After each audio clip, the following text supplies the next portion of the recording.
بسم اللہ الرحمن الرحیم۔ السلام علیکم۔ شمال ایچ ڈی نیوز کے ساتھ میں ہوں امار الفت۔ آپ کو بتاتے چلے حماس اسرائیل جنگ کی وجہ سے بین الاقوامی منڈی میں تیل کی گرتی قیمتیں بڑھنا شروع ہو گئیں۔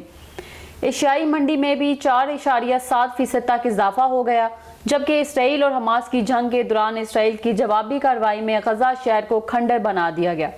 آخری خبریں آنے تک 500 سے زائد فلسطینی شہری شہید ہو گئے اور 1900 سے زائد زخمی ہیں۔ OIC کے اجلاس میں اس ساری تباہی اور جنگ کا ذمہ دار اسرائیل کو ٹھہرا دیا گیا۔ ادھر امریکہ نے اپنے بحری جنگی بیڑا اسرائیل کی مدد کے لیے بھیج دیا گیا۔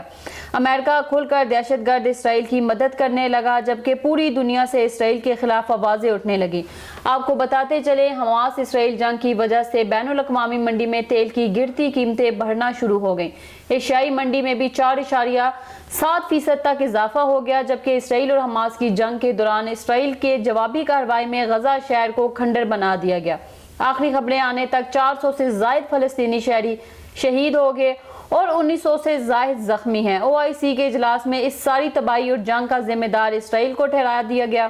ادھر امریکہ نے اپنے بحری جنگی بیڑا اسرائیل کی مدد کے لیے بھیج دیا۔ امریکہ کھل کر دہشت گرد اسرائیل کی مدد کرنے لگا، جبکہ پوری دنیا سے اسرائیل کے خلاف آوازیں اٹھنے لگیں۔